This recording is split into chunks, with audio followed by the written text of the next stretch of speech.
రామాలయంలోకి వెళ్ళి బయటకు వస్తుంటే ఒక మాట మనస్సుని స్పృశించింది. మనకి ఏది ప్రమాణము అంటే ఇది వేదభూమి. మన జీవితానికి అంతటికీ కూడా ప్రమాణం ఏది అంటే శృతి. శృతి అంటే వేదం. వేదమే ప్రమాణము. వేదము ఏం చెప్పిందో అదే మనకి తీర్పు తప్ప వేద విరుద్ధమైనటువంటి వాదన ఏదైనా వస్తే దాన్ని మనం లెక్క పెట్టాం. వేదం ఏం చెప్పిందో దాన్ని అంగీకరిస్తాం. మనకి చిత్రమైన విషయం ఏమిటో తెలుసా అండి? నాస్తికుడు అంటే ఈశ్వరుడు లేడన్నవాడు నాస్తికుడు కాడు. వేదము ప్రమాణము కాదన్నవాడెవడో వాడు నాస్తికుడు. అందుకని వేదము యొక్క ప్రమాణమును అంత స్థాయిలో అంగీకరిస్తాం మనం. ఆ వేదము దేని గురించి మాట్లాడుతుంది అంటే వేదము మనుష్య జన్మకి సంబంధించి మనుష్యుడు ప్రవర్తించవలసినటువంటి విధానమైన ధర్మముల గురించి మాట్లాడుతుంది. ధర్మం అనగా ఏమి? ధర్మం అంటే దేనిని మీరు ఆచరించడం వల్ల మీరు రక్షింపబడతారో, దానిని రక్షించి మీరు రక్షణ పొందుతున్నారో, దేనిని ఆచరించడము చేత ఆ ధర్మమే ఈ లోకమునంతటిని ధరిస్తోందో దానికి ధర్మం అని పేరు. అది శాస్త్ర విరుద్ధము లోక దూష్యము కానిదై ఉంటుంది. అటువంటి ధర్మాన్ని ఎవరు పడితే వాళ్ళు చెప్పచ్చా? నేను అయ్యా ఇదిగోనండి ఇది ధర్మం అని చెప్పచ్చా అంటే అలా చెప్పడానికి అధికారం లేదు. మరి ఎవరు చెప్పాలి? వేదం చెప్పాలి. వేదమే చెప్తుంది ధర్మాన్ని. నువ్వు ఇలా జీవించాలి. ఎక్కడిది ప్రమాణం? వేదం ప్రమాణం. వేదంలోంచే మనకి ధర్మాన్ని చెప్తారు. ఆ ధర్మాన్ని మనం అనుష్ఠాన పర్యంతం తీసుకొస్తాం, అంటే ఆచరణలో చూపించాలి. అయితే ధర్మములు ఋషులు మనకి స్మృతుల కింద తీసుకొచ్చారు. శృతి నుంచి స్మృతి వస్తుంది. శృతి అంటే వేదమునకే శృతి అని పేరు. శృతి అన్న పేరు ఎందుకు వచ్చిందంటే వేదాన్ని పోస్టల్ ట్యూషన్లో నేర్చుకుంటానండి, లేకపోతే రేడియోలో సంగీతం నేర్చుకున్నట్టు నేర్చుకుంటానండి అంటే వేదం అలా నేర్చుకోవడం కుదరదు. వేదం నేర్చుకోవాలి అంటే గురుముఖత మాత్రమే నేర్చుకోవాలి. ఎందుకంటే గురువు స్వరంతో పలుకుతాడు వేదాన్ని. ఆ స్వరము ప్రధానమై ఉంటుంది వేదానికి. ఆ స్వరం తప్పితే వేదము యొక్క మంత్రము చేత ప్రతిపాదింపబడినటువంటి అర్థము మారిపోయి వ్యతిరిక్తమైనటువంటి ఫలితం వస్తుంది. అందుకని స్వరప్రధానమైనటువంటి వేదాన్ని గురువుల దగ్గర మాత్రమే అభ్యసించాలి. ఒకవేళ వేదం చదువుకోలేదు, అయ్యో నేను వేదం చదువుకోలేదు ఎలాగండి అని బెంగ పెట్టుకోక్కర్లేదని చెప్పింది శాస్త్రం. వేదమునందు నువ్వు ప్రామాణ్య బుద్ధిని కలిగి ఉండు. వేదము చేత ప్రతిపాదింపబడినటువంటి విషయమును గుర్తెరుగు. వేదము చదువుకున్నవాడు కనపడినప్పుడు ప్రణిపాతం చెయ్యి. నీ ఇంటికి ప్రయత్నపూర్వకంగా వేదముచిన పండితుణ్ణి తీసుకొచ్చి వేదమంత్రాలు వారితో స్వరబద్ధంగా చెప్పించుకో. చాలు. ఎక్కడ వేద గానము వినపడుతుందో అక్కడ రక్షణ కలుగుతుంది. వేదమే గాయత్రి స్వరూపము. అటువంటి వేదము గురువు నుండి శిష్యుడు విని నేర్చుకుంటాడు కాబట్టి దానికి శ్రోత్రేంద్రియ సంబంధము కలిగినది కాబట్టి దానికి శృతి అని పేరు. అటువంటి శృతిలో మనుష్యుడు ఆచరించవలసినటువంటి ధర్మమునకు సంబంధించినటువంటి నియమములనన్నింటినీ ఋషులు ఏరి క్రోడీకరించారు. క్రోడీకరిస్తే వారికి స్మృతులు అని పేరు వచ్చింది. స్మృతి ఎప్పుడు దేన్ని అనుసరించి మాట్లాడుతుంది అంటే స్మృతి స్వాతంత్రంగా మాట్లాడదు. ఒక గౌతమ స్మృతి, ఒక మనుస్మృతి, ఒక యాజ్ఞవల్క్య స్మృతి అని స్మృతి అంటే ఆ ఋషి తయారు చేసినటువంటి ధర్మసూత్రములు. అవి ఋషి స్వతంత్రముగా చెప్పవచ్చా? చెప్పకూడదు. ఎక్కడి నుంచి చెప్తాడు? వేదంలోంచి తీసి చెప్తాడు. అందుకని స్మృతి ఎప్పుడు ఎవరిని అనుసరించి నడుస్తుంది? వేదమును అనుసరించి నడుస్తుంది. ఇక్కడ కాళిదాస మహాకవి ఒక అందమైన ఉపమానం వేశాడు. దిలీప చక్రవర్తికి సంతానం లేదు. సంతానం లేకపోతే ఆయన్ని కామధేనువుని సేవించమని చెప్పారు. కామధేనువుని సేవిస్తే నీకు బిడ్డలు కలుగుతారన్నారు. ఆ కామధేనువుని సేవించడం కోసం అని చెప్పి దిలీప మహారాజు నిరంతరము కామధేనువు వెంట నడుస్తుండేవాడు రక్షించడానికి. ఆ కామధేనువు వెంట నడుస్తున్నటువంటి దిలీపుని యొక్క అడుగు జాడలలో ఆయన భార్య అయినటువంటి సుదక్షిణాదేవి తన అడుగులు వేస్తూ నడిచేది. దిలీపుడి వెంట నడిచినటువంటి సుదక్షిణాదేవి ఎలా నడిచింది అంటే శృతిని అనుసరించి స్మృతి నడిచినట్లు అని ఉపమానం వేశాడు ఆయన. అంటే స్మృతులు వేదమును ఎంతగా ఆదరించి వేదబద్ధమై నడుస్తాయన్న దానికి అది ఉదాహరణ. అటువంటి స్మృతులు మనకి ధర్మశాస్త్రాన్ని నిర్దేశిస్తాయి. ఈ ధర్మము ఎవరి కొరకు అంటే సమస్తమైనటువంటి జీవులలో ధర్మమును ఆచరించవలసినటువంటి అవసరము మిగిలిన ప్రాణులకు ఉండదు. ఎందుచేత వాటికి బుద్ధి లేదు కనుక. ఏమంటే ఒక ఆవు ఉంటుంది, ఆ ఆవు గడ్డి తింటుంది, లేకపోతే ఎక్కడో దానికి పచ్చటి గడ్డి కనపడి చూసుకోకుండా ఒక ఏటి ఒడ్డుకు వెళ్ళి ఆ ఏటిలో జారి పడిపోతుంది. బుద్ధి లేదండి అని అనరు. లేకపోతే ఆ ఆవు పాలని ఎవరో పితుక్కుంటే ఇచ్చేసింది, ఆ మాత్రం బుద్ధి లేదంటే దానికి ధర్మం తెలియదా అనకూడదు. పశువులకి ధర్మం ఉండదు, అది పశుధర్మము ఒక్కటే మాట. అప్పటికి ఆ ఉపాధిని అనుసరించి దానికి ఏది చెయ్యాలనిపిస్తే అది చేసేస్తుంది అంతే. అంతేకాని ఇది ఇలా చెయ్యవచ్చా అని ఏం ఉండదు, ఇంకా దానికి ఏం నియమావళి ఉండదు. కానీ మనుష్యుడికి సంబంధించి మాత్రం అనేకమైన ధర్మసూత్రాలు ఉంటాయి. కాలు తీసి కాలు వేస్తే ధర్మమును పాటించి తీరవలెను. ఈ ధర్మం అనేది ఎలాగ తెలుస్తుంది? మీకు ఒక గొప్ప గమ్మత్తైనటువంటి విషయాన్ని చెప్తారు పెద్దలు. ధర్మము కర్మ చేత బయటపడుతుంది. మీరు చేసేటటువంటి కర్మ వలన ధర్మము తెలుస్తుంది. మీరు ధర్మబద్ధమైనటువంటి నడువడిని కలిగి ఉన్నారా లేదా? మీకు నేను ఒక ఉదాహరణ చెప్తాను. ఒక బ్రాహ్మణుడు ఉన్నాడు, ఆయన సంధ్యావందనం చేసి తీరాలి.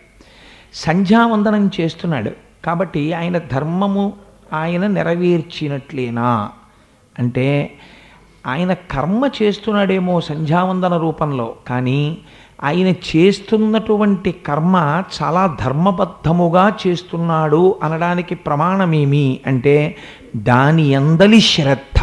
మళ్ళీ అదొక పెద్ద కీలకం తీసుకొచ్చి పెట్టారు పెద్దలు. శ్రద్ధతో చేశావా? శ్రద్ధ లేని కర్మ మీరు ఎంత కర్మ చెయ్యండి, దాని వలన వచ్చేటటువంటి ఫలితము బహుస్వల్పము. ఇందుచేత ఒక ఆయన లక్షపత్రి పూజ చేస్తుంటాడు.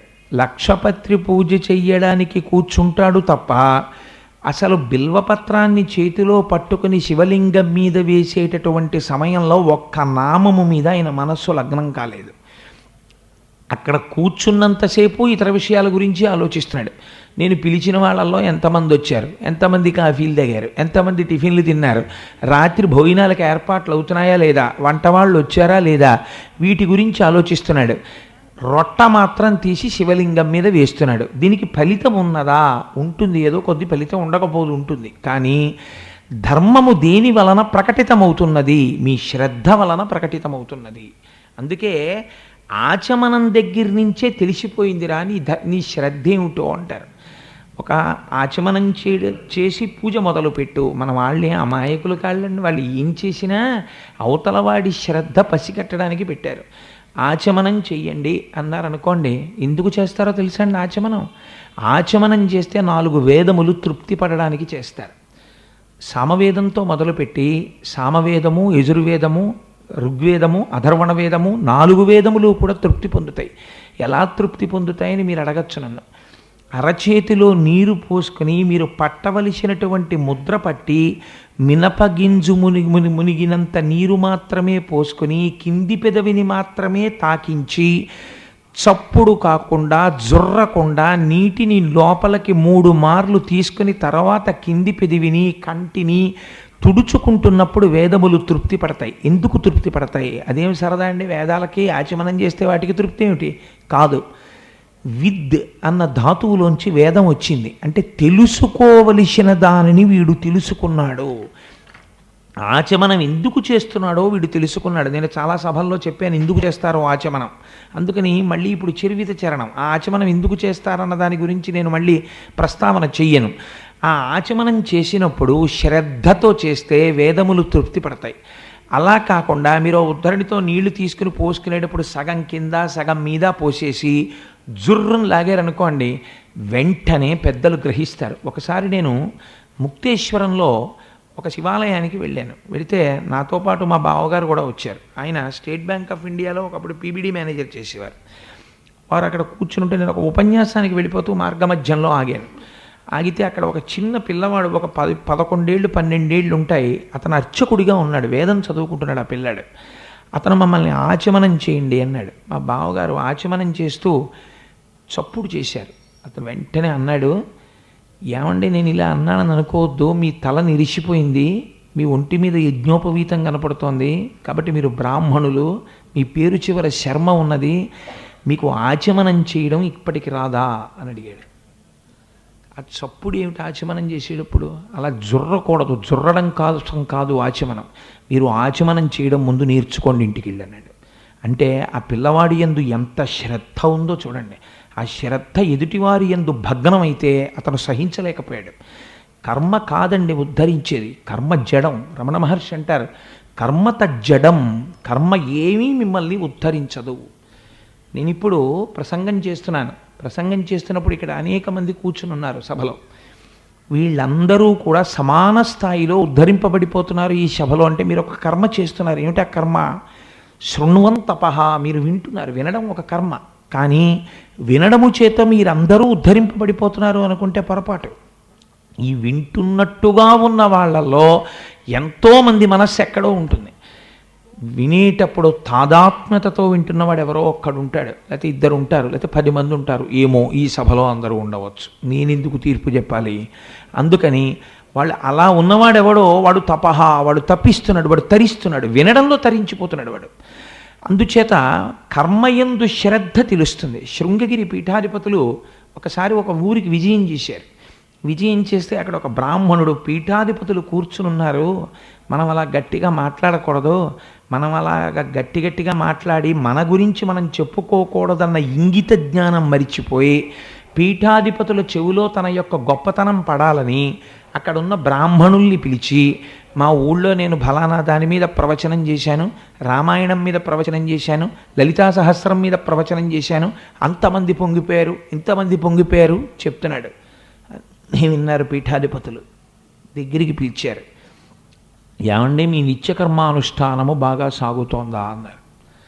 చాలా బాగా జరుగుతోందండి అన్నాడు. ప్రవచనాలు చేస్తున్నారా అన్నారు. చేస్తున్నానండి అన్నాడు. అగ్ని కార్యం రోజు ఎంతసేపు పడుతూ ఉంటుంది మీకు అన్నారు. ఆయన నీళ్లు నమిలేడు. ఏం అగ్ని కార్యం ఎందుకు చెయ్యరు అన్నాడు. అంటే ఈయన అన్నాడు, ఆవు పేడ పిడకలు దొరకట్లేదండి మా ఊళ్ళో అన్నాడు. అంటే ఆయన అన్నారు, మీ మాటలు విన్నాను, మీరు కాఫీ తాగడానికి ఆవు పాలు దొరుకుతాయి, మీకు అగ్నికార్యం చేయడానికి ఆవు పేడ పిడకలు దొరకవు. ఇదా మీరు చేసే ప్రవచనం అని అడిగారు. అంటే కర్మ చేసేటప్పుడు శ్రద్ధ ఉండాలి. ముందు తను చెయ్యని వాడు ఇతరులనేం ఉద్ధరిస్తాడు? తనే సంధ్యావందనం చేయనివాడు ఇంకోండి సంధ్యావందనం చేయమని ఏం చెప్తాడు? ముందు రామాయణం మీద తనకే విశ్వాసం లేనివాడు రామాయణం ఇంకోడికి ఏం చెప్తాడు? భాగవతాన్ని తను నమ్మనివాడు భాగవతం ఇంకోడికి ఏం చెప్తాడు? మీరు ఒక కర్మ చేస్తే కర్మ చూసి పొంగిపోవాలి. చంద్రశేఖర పరమాచార్య స్వామి కూర్చుని పూజ చేస్తుంటే ఆ పూజ చూడడానికి కొన్ని వేల మంది వచ్చేవారు. వారు ఆ పూజ చేస్తూ రమించిపోతుండేవారు, పొంగిపోతుండేవారు. వారు ఉపన్యాసాలు ఎలా ఉండేవో తెలుసా అండి? వారికి టాపిక్ ఉండేది కాదు. చంద్రశేఖర పరమాచార్య స్వామి అలా ఊరు నడిచి వెళ్ళిపోతుంటే ఒక చోటుకు వచ్చి వారు కూర్చుంటే సంధ్యాకాలము, వారికి ఏదో మాట్లాడాలనిపించేది అంతే. సంధ్యాకాలము గురించి మాట్లాడేవారు. సౌందర్యలహరి ఒక శ్లోకం గురించి మాట్లాడాలి. వారు మాట్లాడుతూ నాకు దత్తాత్రేయ స్వామి వారు తరచూ చెప్తుంటారు. ఒకసారి అమలాపురం వచ్చి వారు ఆ సౌందర్యలహరిలో ఒక శ్లోకం గురించి వ్యాఖ్యానం చేస్తున్నారు. వ్యాఖ్యానం చేస్తూ ఒక పావు గంట వ్యాఖ్యానం చేసి ధ్యానంలోకి వెళ్ళిపోయేవారు. నిశ్శబ్దంగా ఉండిపోయారు 10 నిమిషాలు. అంటే ఆనందానుభూతితో రమించిపోతుండేవారు. అలా రమించిపోగలిగినటువంటి హృదయముతో చేసిన కర్మ ఉన్నదే అది తరింపచేస్తుంది. శంకరాచార్యులు వారు శివానందలహరిలో ఈ ధర్మం గురించి ఎంత పాకులాడారండి మహానుభావులు. ఒక మాట చెప్పారు, గభీరే కాసారే విశతి విజనే ఘోర విపిని విశాలే శైలీ చ భ్రమతి కుసుమార్థం జడమతి సమర్ప్యైచేత సరసిజముమానాథ భవతే సుఖేనావస్థాతుం జనైహ నజానాతి కిమహో అని అడిగారు. నిన్ను శివపూజ చెయ్యని మేం చెప్పాం, చేతులారంగ శివుని పూజింపడేని, నోరు నొవ్వంగ హరికీర్తి నుడువడేని, దయయు సత్యంబు లోనుగా తలపడేని, కలుగనీటికి తల్లుల కడుపు చేటు అంటారు పోతనగారు.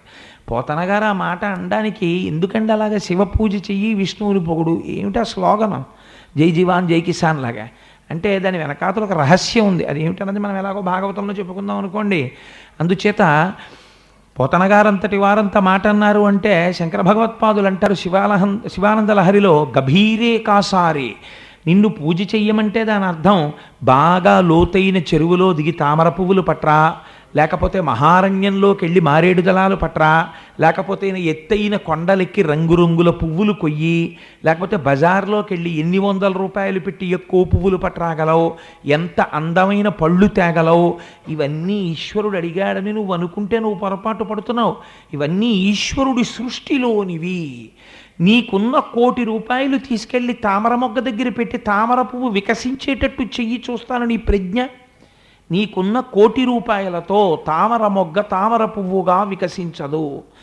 నీకున్నటువంటి అన్ని క్వాలిఫికేషన్లు, నీకున్న పిహెచ్డీలు, నీకున్న పదవులు అక్కడ పెట్టి ఒక గొంగళి పురుగుని సీతాకోక చిలుకగా మార్చు నేను చూస్తాను. నువ్వు మార్చలేవు. మరి ఏది మారుస్తోంది? విశ్వభ్రమణకారిణి అంటారు శంకర భగవత్పాదులు. ఇది ఈశ్వరుడు చేస్తున్నాడు. ఈ భూమినంతటినీ తిరిగేటట్టు చేసి ఋతువులను ఏర్పరిచి రాత్రింబవళ్ళు ఏర్పరిచి జీవరాశిని పోషించి ఎవ్వడు సృజించు ప్రాణుల ఎవ్వడు రక్షించు త్రుంచు ఎవ్వడనంతుండెవ్వడు విభుడెవ్వడు వాడి విధమున మనుచు బెనుచు హేలారతుడై అంటారు పోతన గారు. ఎవ్వడు సృజించు ప్రాణుల, ఇన్ని ప్రాణుల్ని ఈ క్షణంలో ఇప్పుడు నేను మాట్లాడుతుండగా కొన్ని కోట్ల కోట్ల పురుగులు పుట్టేస్తున్నాయి ఎక్కడో. ఎవ్వడు సృజించు ప్రాణుల ఎవ్వడు రక్షించు, ఇవి పెరిగేటట్టు చేస్తున్నవాడెవడు. ఒక పువ్వులో ఇంత పురుగు ఉంటుంది. మీరు పూజ చేసేసిన తర్వాత ఆ చామంతి పువ్వులోంచి పైకొస్తుంది. అంత చామంతి పువ్వులో ఇంత పురుగుని ఇంత పెరిగేటట్టు రక్షించిన వాడెవడు. మీ పూజ ఆగిపోవడానికి అదొక్కటి చాలండి. మీరు నిజంగా ఇక్కడ మీకు పూజ చేసే హృదయం ఉంటే మీరు సహస్రనామంతో పూజ ఎందుకు చేయడం? మీరు రాత్రి ఫ్రిడ్జ్లో పెట్టినటువంటి చామంతి పువ్వులు తీసి పూజ చేద్దామని మీరు పువ్వు చేత్తో పట్టుకుంటే చామంతి పువ్వులోంచి ఒక ఇంత పురుగు అలా కదులుతూ పైకొస్తోందనుకోండి, మీరు ఆ పురుగు వంక చూస్తూ దర్శనం చేస్తూ కూర్చుండిపోయినప్పుడు మీలో కలిగినటువంటి అనేకమైన భావ పరంపరలు ఈశ్వరుడి యొక్క గొప్ప పూజ. ఒక పువ్వులోకి తీసుకొచ్చి ఆ పురుగు యొక్క చిన్న శరీరాన్ని నిక్షేపించిన వాడెవరు? అది ఏమి తిని పెరిగింది? చాలా ఆశ్చర్యంగా ఉంటుంది. ఒక్కొక్కసారి ఒక్కొక్క యాపిల్ పండు మీరు కొయ్యండి, పైన ఎక్కడా కన్నం ఉండదు. యాపిల్ పండు లోపల కొట్టుకుంటూ ఓ చిన్న పురుగు ఉంటుంది. అసలు గాలి వెళ్ళడానికి అవకాశం లేని యాపిల్ పండు లోపల ఈ పురుగుని పెట్టి ఇన్నాళ్ళు పోషించిన వాడెవడు? ఎవ్వడు సృజించు ప్రాణుల ఎవ్వడు రక్షించు త్రుంచు ఎవ్వడనంతుండెవ్వడు విభుడెవ్వడు వాడి విధమున మనుచు బెనుచు హేలారతుడై. అటువంటి పరమేశ్వరుణ్ణి అర్చన చేసేటప్పుడు మీరు ఎంత శ్రద్ధతో చేస్తున్నారన్నది మాత్రమే ప్రధానం. అందుకే పూజా విధానం అమాయకత్వంతో పెట్టలేదండి. పూజా విధానంలో మన యొక్క సంప్రదాయంలో నీరాజనం ఉంటుంది. మన సంప్రదాయంలో మన ఋషులు ధూపం వెయ్యండి అంటారు. ధూపం వెయ్యడం, దీపం పెట్టడం, నీరాజనం ఇవ్వడం ఇవన్నీ పనికిరాకనో లేకపోతే డబ్బులు వేస్ట్ చేయడానికో పెట్టినటువంటి ప్రక్రియలు కావు. ఈశ్వరుడికి దృష్టి తీత పక్కన పెట్టండి, అవన్నీ వేరు విషయాలు, వాటి గురించి కాదు పెట్టింది. ధూపం వెయ్యడం వెనకాతల, చందనాన్ని స్వామికి అలదడం వెనకాతల, నీరాజనం ఇవ్వడం వెనకాతల ఒక గొప్ప రహస్యం ఉంది. శాస్త్రమునందు మీకు కలిగినటువంటి అభినవేశము, శాస్త్రము పట్ల మీకు కలుగుతున్నటువంటి ఆతృత కూడా మీ ఆత్మను తెలుసుకోవడానికి మీకు ప్రతిబంధకమైపోతుంది ఒకప్పుడు. ఎందుకనంటే పుస్తకాలు చదవగా చదవగా చదవగా చదవగా ఇంకా చదవాలి ఇంకా చదవాలి ఇంకా చదవాలనిపిస్తుంది. ఎంత చదివితే తాను ఉద్ధరింపబడతాడు?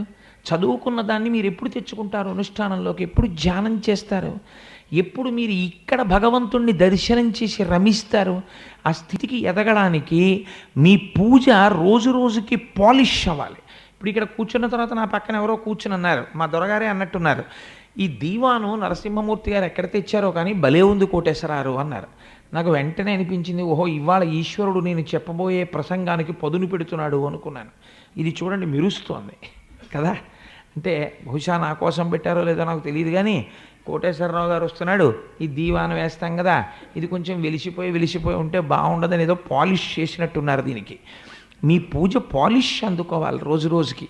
ఇప్పుడు నేను పుట్టి 47 ఏళ్ళు అవుతోంది. 47 సంవత్సరాలంటే నేను ఏ 6వ ఏట నుంచో 7వ ఏట నుంచో పూజ చేస్తున్నాను. పూజ చేస్తే పూజ చేశానంటే అది నా గొప్పతనం కాదనుకోండి. పూజ చేయకపోతే చిన్నప్పుడు మా అమ్మ కాఫీ ఇచ్చేది కాదు, కాసేపు పూజ చేసినా కాఫీ ఇస్తాననేది. అందుకు నేర్చుకున్నాం పూజ. అందుకని 40 సంవత్సరాల నేను చేసిన పూజలో ఎప్పుడైనా పూజ ఆగిపోయి కంఠం గాద్గదికమైపోయి కన్నుల నీరు కారుతుండగా ఇంకా నా నోటి వెంట స్తోత్రం రాక నేను అన్నీ మర్చిపోయి రోమాంచితమైపోయి ఈశ్వరుడి యొక్క గుణములను అనుభవిస్తూ నేను ఏ రోజైనా ఆగిపోయి ఉండి ఉంటే ఆ రోజు నేను పూజ చేసినట్టు. ఎందుకని ఈశ్వరుని యొక్క గుణముల యందు నేను మునుక వేశాను ఆ రోజున. అలా 40 సంవత్సరముల పూజలో నేను కేవల కొద్ది క్షణములు అటువంటి గగుర్పాటును నేను అనుభవించి ఉంటాను. ఇది మీరు ఎన్ని ఉపన్యాసాలో విని ఎన్ని పుస్తకాలో చదివేస్తే వచ్చేస్తుందా? భావ తాదాత్మ్యత చేత వస్తుంది. కానీ దానికి వినాలి, ముందు శ్రవణం వినాలి, ఈశ్వరుడి గురించి చదవాలి. పూజ చేసేటప్పుడు నేను ఎందుకు ఇన్ని విషయాలు ప్రతిపాదన చేశానంటే, కర్మయందు మీకు కలిగినటువంటి గొప్ప అభినవేశమా, ఈ కర్మ చేసేటప్పుడు మీరు పొంగిపోతూ ఉండాలి. నేను మీకు ఒక్క ఉదాహరణ చెప్తాను. తల్లి పిల్లవాడికి అన్నం పెడుతుంది. అన్నం పెట్టేటప్పుడు ఆ పిల్లవాడికి తేలికగా కడుపు చల్లగా ఉండాలని కమ్మటి పెరుగు తీసుకొచ్చి, పెరుగు పులిసిపోయిందో కమ్మగా ఉందో అని చేతిలో కొంచెం వేసుకుని నోట్లో వేసుకుని, ఆ పెరుగు కమ్మగా ఉందని వేడన్నంలో పెరుగేసి మెత్తగా కలిపి బాగా ముగ్గిన అరటిపండు తీసి, అసలు అరటిపండు కలిసిందని కూడా తెలియనంతగా అరటిపండు చిదిమేసి అన్నంలో పిసికేసి, వాడు ఆడుకుంటూ అటు ఇటు పరిగెడుతుంటే వాడి వెంట తను పరిగెడుతూ తాతమ్మ మీద కథ, లేకపోతే పిచ్చుక మీద కథ, కాకి మీద కథ పెట్టి, అంతకుముందు ఆవిడేమైనా కవయిత్ర కథలు రాసిందా లేకపోతే ప్రసంగాలు చేసిందా? ఏమీ చేయలేదు. కానీ అంతకుముందు నోరు విప్పి మాట్లాడడం రాదా అమ్మాయికి? చూసిన వాళ్ళు అంటారు, ఇదేమిటంటే పెళ్ళికి ముందు ఎప్పుడైనా ఇంటికి వస్తే అది నోరు విప్పి మాట్లాడే కాదు, దీనికి ఇన్ని మాటలు వచ్చాయి పిల్లాడికి అన్నం పెట్టేటప్పుడు అంటారు. ఆ పిల్లాడిని పట్టుకుని, అది గదిగదిగో నాన్న చెట్టు మీద కాకి చూడు, కాకి నల్లగా ఎలా ఉందోనే, కావు ఉంటుంది అని ఇన్ని మాట్లాడుతుంది. పిల్లాడికి కాకి గురించి చెప్పడం, చెట్టు మీద కాకి నల్లగా ఉందని చెప్పడం అమ్మ చెప్పేటటువంటి కథకి ప్రయోజనమా? పిల్లవాడు కాకి గురించి వింటూ తనని తాను మరిచిపోయి పిల్లవాడు అరటిపండుతో కలిసిపోయినటువంటి అన్నపు ముద్దని మింగి జీర్ణశక్తి చేత శక్తిని పొంది వృద్ధిలోకి రావడం అమ్మకి ప్రయోజనమా? పిల్లవాణ్ణి మైమరపించడం అమ్మకి ప్రయోజనం. పిల్లవాణ్ణి మైమరపించడం కోసమని దీని గురించి నేను చెప్తున్నానా చెప్పట్లేదా, ఇది చెప్పచ్చా చెప్పకూడదా అని ఔచిత్యానుచిత్యములను మరిచిపోయి పిల్లవాడి కోసమని పరితపించి అమ్మ నోటి వెంట మాటలు వచ్చినట్టు, నువ్వు ఈశ్వరుడి ముందు కూర్చున్నప్పుడు ఒక్క నామము రామా అన్న ఒక్క పేరు గొప్ప ఆనందంతో 1కి 10 మాటలు పలికి పలికి పొంగిపోతే ఆనాడు నీవు చేసిన పూజ. ఎన్ని మంత్రాలు చెప్పినా అది పూజ అవుతుందని నేను అనలేను. ఎప్పుడు పూజ? 2 మాటలు చాలు. సీతారామాభ్యాం నమః హస్తయోః అర్ఘ్యం సమర్పయామి, సీతారామాభ్యాం నమః పాదయోః పాద్యం సమర్పయామి. చాలదా? ఇంకింతకన్నా ఏం చెప్తావు? సహస్రశీర్షా పురుష సహస్రాక్ష సహస్రపాత్ చెప్పావు పురుష సూక్తంలోంచి. నీ మనస్సు ఎక్కడుంది? నువ్వు ఏం ఆలోచించావు మంత్రం గురించి? నువ్వెవరిని ఆవాహన చేస్తున్నానని ఇక్కడ భావన చేస్తున్నావు? భావన ఏమీ లేదు, నోరు పలుకుతోందంతే. నాలిక్కొచ్చు కాబట్టి ఆ మంత్రం అది పలికేస్తోంది. ఆ తర్వాత నీకు అలవాటైపోయింది నోటికి ఏదో ఏంటంటే స్వామి ఆవాహయామి, ఆ తర్వాత మంత్రం చెప్తావు, చెప్పేసి హస్తయోహోర్ఘ్యం సమర్పయామి, కసి నీళ్ళు అలా పోసేస్తావు. నీకు నిజంగా పూజ చేయడం అలవాటైతే, పూజ చేసింది యథార్థమైతే నువ్వు ఎన్ని మంత్రాలు చెప్పావు ప్రధానం కాదు. ఇద్దరి చేతుల మీద పోస్తే వాళ్ళిద్దరూ ఒకసారి ఇలా తడి చేతులు తుడుచుకుంటే, అమ్మ చేతులు తడిగా ఉంటాయి, చేతులు తుడుచుకోండి అమ్మా అని గబగబా నీ ఒంటి మీద ఉన్న ఉత్తరీయం ఇలా అందిస్తే, అయ్యో పిల్లాడు చూడండి అని వాళ్ళిద్దరూ ఇలా చేతులు అద్దుకుని నీకు ఇచ్చేస్తే, కొంచెం తడుంటుకున్న ఆ చేతులతో కూడిన ఉత్తరీయాన్ని నువ్వు ఇలా వదిలేసుకోగలవా? ఆ ఉత్తరీయం తీసుకుని ఒకసారి ఇలా శిరస్సును పెట్టుకుంటావు. అలా ఓం సీతారామాభ్యాం నమః హస్తయోః అర్ఘ్యం సమర్పయామి అని చేసిన ఈ పూజ గొప్పదా? గొప్ప స్వరంతో సహస్రశీర్షా పురుష సహస్రాక్ష సహస్రపాత్ అని చదివి ఇక్కడ మనసు పెట్టకుండా నీళ్లు తీసి చిమ్మినట్టు వదిలిపెట్టినటువంటి పూజ గొప్పదా? నాకు చెప్పండి. మొదటి పూజే గొప్పది. ఎందుచేత దాని ఎందు శ్రద్ధ ఉన్నది. కర్మాచరణము దేని కొరకు? నీ శ్రద్ధ ప్రకటితమగుట కొరకు. శ్రద్ధకి ఏమవుతుంది? శ్రద్ధ చేత ఈశ్వరుడు వశుడవుతాడు. శ్రద్ధ లేని కర్మ నిన్ను ఉద్ధరించదు. కాబట్టి ధర్మాచరణము శ్రద్ధతో కూడినదై ఉండాలి. కాబట్టి ఈ ధర్మం ఎటువంటిది? ధర్మసూత్రాలు ఋషులు ఎన్నో రాసేశారు. గౌతముడు ఇచ్చాడు, యాజ్ఞవల్కుడు ఇచ్చాడు, మనువు ఇచ్చాడు. నువ్వెన్ని ధర్మసూత్రాలు చదువుతావు? నువ్వు ఎన్ని ధర్మ సూక్ష్మాలు చదివినా, ఎన్ని ధర్మాలు చదివినా, నీ జీవితంలో నువ్వు ఎన్ని జ్ఞాపకం పెట్టుకుని ఒక సందర్భం వచ్చినప్పుడల్లా ఏమండి ఇప్పుడు నేను ఏం చెయ్యాలి, నా మనస్సును ఎలా నియంత్రించుకోవాలి, దీని మీద గౌతముడు ధర్మసూత్రంలో ఏం చెప్పుంటాడు, ఓసారి ఆ ధర్మసూత్రం జ్ఞాపకం తెచ్చుకుందామని 203వ సూత్రంలో ఎక్కడో చెప్పినట్టు గుర్తు, అది గుర్తు రావట్లేదు, ముందు 150 నుంచి గుర్తొస్తోందని ఆ సమయంలో నువ్వు అక్కడ ఆగిపోయి ఒక 63 సూత్రాలు చదువుకుని ఆ జ్ఞాపకం వచ్చింది. ఇప్పుడు ఈ సూత్రం ఇలా వర్తిస్తుందా అలా వర్తిస్తుందా అనుమానం వచ్చి అక్కడ ఉన్న సిచ్యువేషన్ని నువ్వు ఫేస్ చేయకుండా వదిలిపెట్టలేవు జీవితంలో. కాబట్టి పెద్దల యొక్క గొప్పతనం ఎక్కడుందో తెలుసా అండి? ఋషుల గొప్పతనం. ఇప్పుడు ఈ ధర్మాన్ని వడబోసేశారు, వడబోసేసి తీసుకొచ్చి మనకు అందచేసేసారు. మన వాళ్ళు చాలా సారభూతమైనటువంటి విషయాన్ని మాత్రమే తీసుకొచ్చి మనకు అందిస్తూ ఉంటారు. అలా అందించడంలో ఒక గొప్ప ప్రయత్నం చేశారు. ధర్మము నువ్వు జీవితంలో కాపాడుకోవడానికి నీకు మేము చాలా చిన్న చిన్న సూత్రాలు చెప్తాం. ధర్మం ఎక్కడి నుంచి వస్తుంది? కర్మయందు శ్రద్ధ ఎక్కడి నుంచి వస్తుంది? మీరు కర్మేంద్రియముల నుండి రాదు. జ్ఞాపకం పెట్టుకోండి. నాకు చెయ్యుంది, నేను పూజ చేసేటప్పుడు హస్తయోహ అర్ఘ్యం సమర్పయామి అని ఇలా వేస్తే నా మనస్సు రమించిందనుకోండి, సీతారాముల చేతులు చూసి నా చెయ్యి వేసేటప్పుడు ఒకలా వేస్తుంది, అందంగా భక్తితో పోస్తుంది నీళ్లు.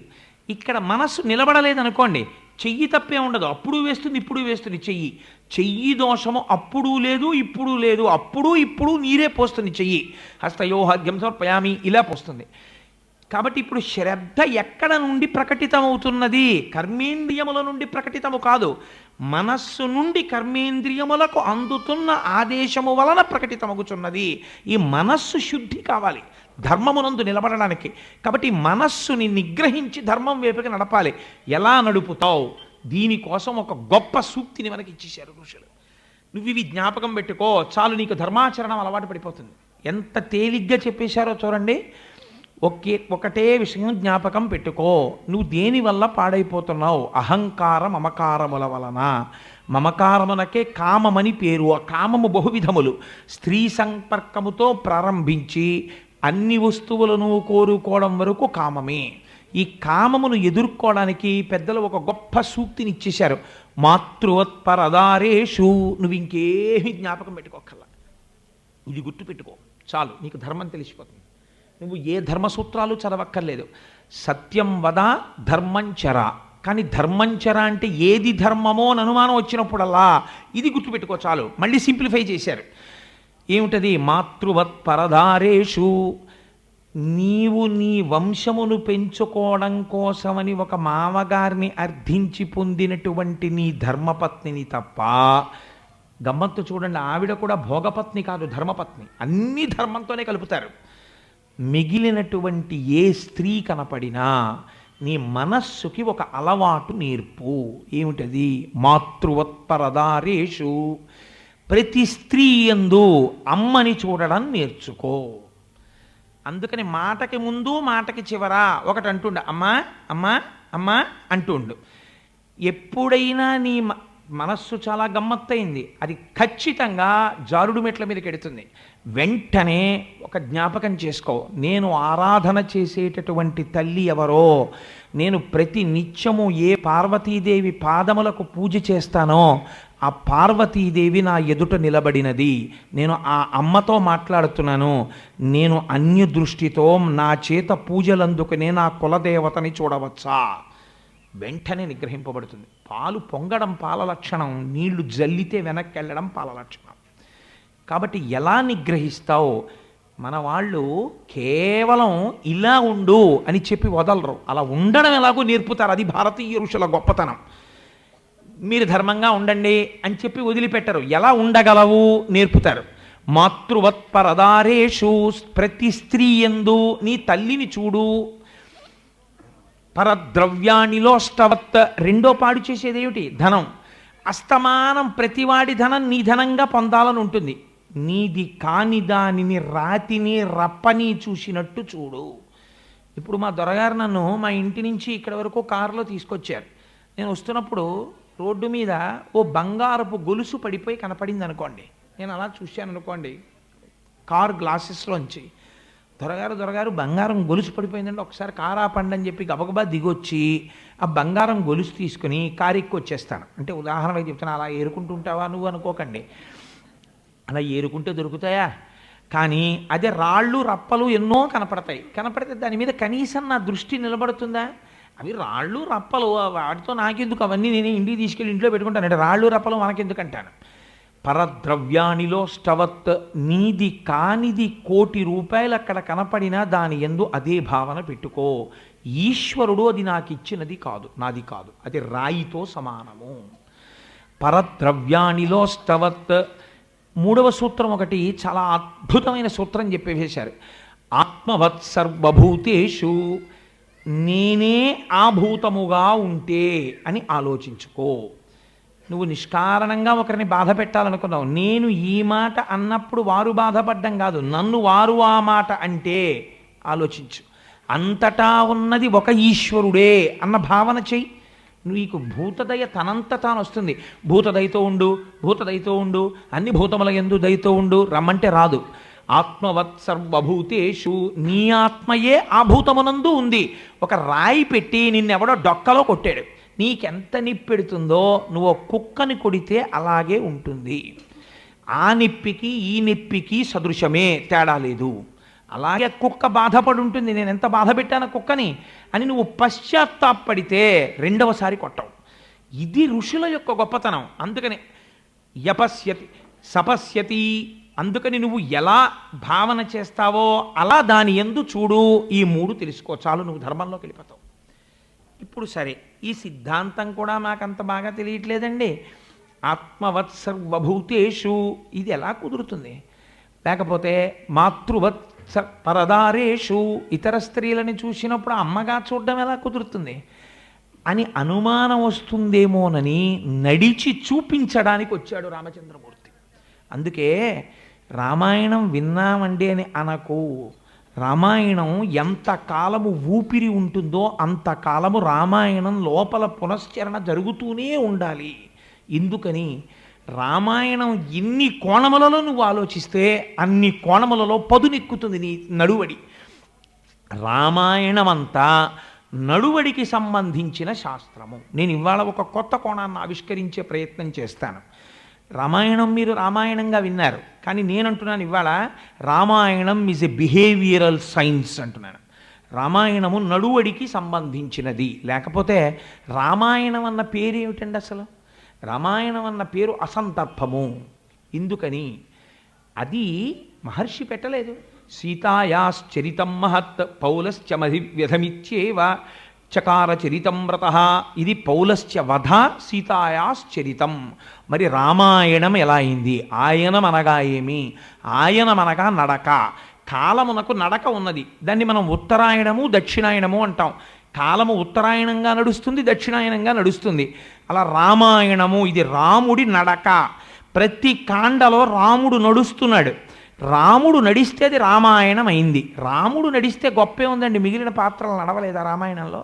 అన్ని పాత్రలు నడిచాయి కాబట్టి అవి కూడా పుట్టాయి, పెరిగాయి, పెద్దవయ్యాయి, పరమాత్మలో కలిసిపోయాయి. అలాగే రామావతారం కూడా. మరి రామాయణమే ఎందుకైంది అంటే రాముడు నడిచిన నడక మిగిలిన వారి నడక వంటిది కాదు. రాముడు నడక అని దేన్ని పిలుస్తారు?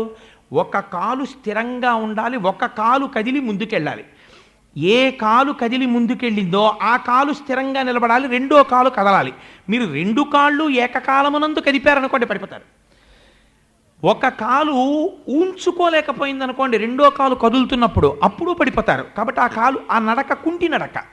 లేదు, 2 కాళ్ళు కదిపారు, పడిపోవడం తథ్యం. ఒక కాలు నడిచి స్థిరంగా ఆగాలి, రెండో కాలు పైకి లేవాలి. అలా లేవలేకపోయింది అనుకోండి, అది పక్షవాతం వచ్చింది, అప్పుడు గమనం లేదు. కాబట్టి రాముడు రామాయణము నడిచాడు. ఇప్పుడు ఒక కాలు నిలుపుతాడు, ఒక కాలు కదుపుతాడు. కదిపిన కాలు నిలుపుతాడు, రెండవ కాలు కదుపుతాడు. ఏవలా కలిపాడు? సత్యధర్మములను కదిపాడు. ఒక కాలు సత్యము, ఒక కాలు ధర్మము, రెండిటిని తన పాదములుగా చేసుకుని నడిచాడు రామాయణంలో. కాబట్టి ఇప్పుడు ఇది బిహేవియరల్ సైన్స్. నువ్విప్పుడు ఈ కోణంలో రామాయణంలోంచి ఏ సంఘటననైనా పికప్ చేయి, పైకి తీసి పరిశీలన చేయి. ఋషులు ఏది ప్రతిపాదన చేశారో దానికి రాముని జీవితాన్ని కేవల జీవితంగా చూడకు, అక్కడ వచ్చిన సంఘర్షణ పరిశీలనము చేయి. ఎందుకంటే మానవ జీవితము నిరంతర సంఘర్షణ, ధర్మాధర్మములకు సంఘర్షణ జరుగుతూ ఉంటుంది. నేను ఒక బజారుకి వెళ్ళాను అనుకోండి, ఒక ఉదాహరణకి చెప్తున్నాను. ఒక 7 రకాల కాయగూరలు కొన్నాను. కొని ఆ కూరగాయలు కొట్టువాడితోటి, అబ్బాయి ఇదిగో లెక్క వేయి, 1/2 కిలో వంకాయలు, 1/2 కిలో చిక్కుడుకాయలు, 1/2 కిలో పచ్చిమిరపకాయలు అన్నీ చెప్పేశాను. చెప్పేసిన తర్వాత 42 రూపాయలు అయిందండి అన్నాడు వాడు. 42 రూపాయలు ఇచ్చేసి వచ్చేసాను. వచ్చేస్తుంటే మా ఇంటి దాకా వచ్చేసాక గుర్తొచ్చింది, అసలు అన్నింటికన్నా ఎక్కువ కొన్నవి కేజీ బెండకాయలు 14 రూపాయలు. అవి వేయలేదు బిల్లులో, వాడు అడగలేదు, మర్చిపోయాను. కాబట్టి ఇప్పుడు 14 రూపాయలు ఎక్కడో ఒక రైతు పండించి కష్టపడి తెచ్చి చలిగాలిలో వచ్చి అక్కడ కూర్చుని ఒక పూట కష్టపడితే వచ్చే 14 రూపాయలు ఇవ్వకుండా నేను వచ్చేసాను. నేను బీకామ్ చదువుకున్నాను, ఐఆర్పిఎం చదువుకున్నాను, రామాయణం చెప్పుకున్నాను, భాగవతం చదువుకున్నాను, కాల్సనా? ఎందుకు ఆ ధర్మం నాకు? అప్పుడు నేను పరివేదనకి లోనైపోయాను అనుకోండి. ఈ 14 రూపాయలు నేను చేసినది ద్రోహమే, నేను ఇవ్వకుండా వచ్చేసాను. వాడు అడిగాడా అడగలేదా ఈజ్ ఇమ్మెటీరియల్, నాకు కూడా బాధ్యత ఉంది. అక్కడ 14 రూపాయలు ఇవ్వలేకపోయాను, నేను పరివేదన చెందాను అనుకోండి. ఇప్పుడు లోపల వెంటనే మనస్సు అంటుంది, నిజమే 14 రూపాయలు ఇచ్చేసి ఉండాల్సిందంటుంది. వెంటనే లోపల నుంచి మళ్ళీ మనస్సు అంటుంది, వాడు ఇంట్లో ఎన్ని రూపాయలు వేసుకున్నాడు, 14 రూపాయలు, నువ్వు 1 కేజీ బెండకాయలు పుచ్చుకొని 70 పెద్ద పర్వాలేదు లేరా అంటుంది. అంటుందా అందా? మీరు ఆలోచించండి. నేను ఒక చాలా తేలిక ఉదాహరణ తీసుకొచ్చానంతే. లోపల కాసేపు సంఘర్షణ పడుతుంది దీని గురించి. ఇచ్చేద్దామా, మళ్ళీ వెనక్కి వెళ్ళిద్దామా, వద్దా, ఏదో కాసేపు సంఘర్షణ పడి కాసేపటికి మర్చిపోతుంది. ఆఖరికి సాధారణంగా మనుష్యుడు ఇటువైపు మొగ్గేస్తాడంటే ధర్మాన్ని సముద్రంలో కలిపేస్తాడు, తాను నిలబడిపోతాడు. పోతే పోయింది, లేదు 14 రూపాయలు ఏం పర్వాలేదు, అబ్బో మనం సంపాదిస్తున్న పుణ్యం ముందు ఈ 14 రూపాయలు ఏ పాటి లెక్క సరిపెట్టేసుకుంటాడు.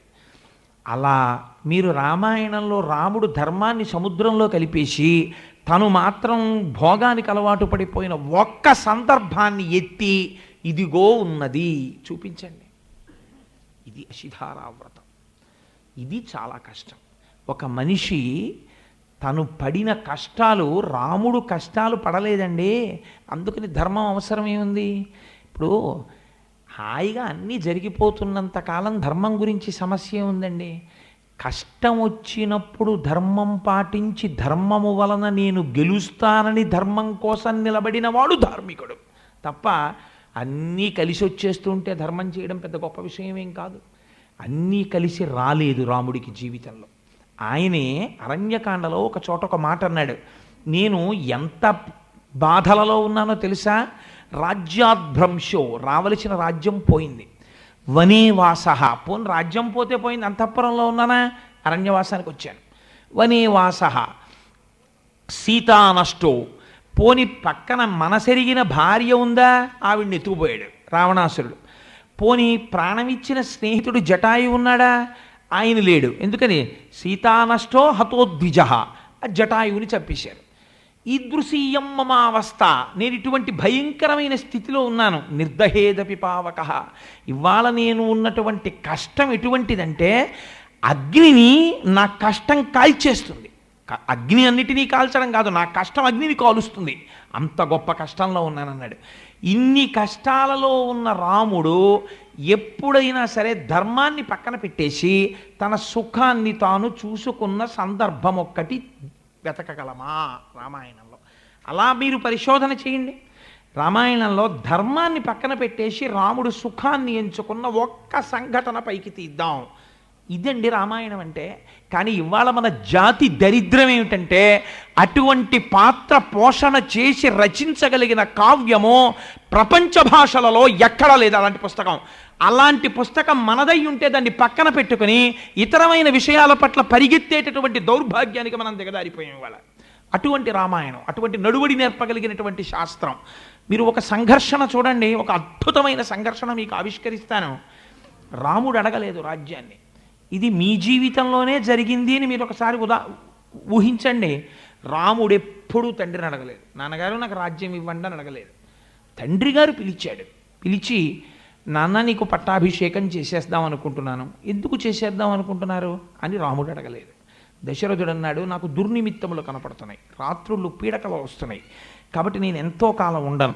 రాజ్యమునకు యవ్వరాజ్య పట్టాభిషేకం చెయ్యాలి, అందుకుని నీకు పట్టాభిషేకం చేద్దాం అనుకుంటున్నాను. రేపే నీకు పట్టాభిషేకం, కానీ ఈ వార్త మీ మామగారికి చెప్పకు అన్నాడు.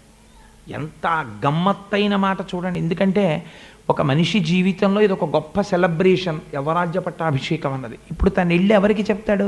సీతమ్మకి చెప్తాడు. సీతమ్మ నోటి వెంటనే ఏ మాట వస్తుంది? ఏమండి చాలా సంతోషం, మీకు రేపు పట్టాభిషేకం అంటే మరి మా నాన్నగారు పొంగిపోతారు కదా, ఒకసారి కబురు చేద్దామండి అంటుంది. ఆయన ఏమంటున్నాడు దశరథ మహారాజు గారు? మీ మామగారికి చెప్పకు అన్నాడు. అంటే రాముడు ఏమనాలి?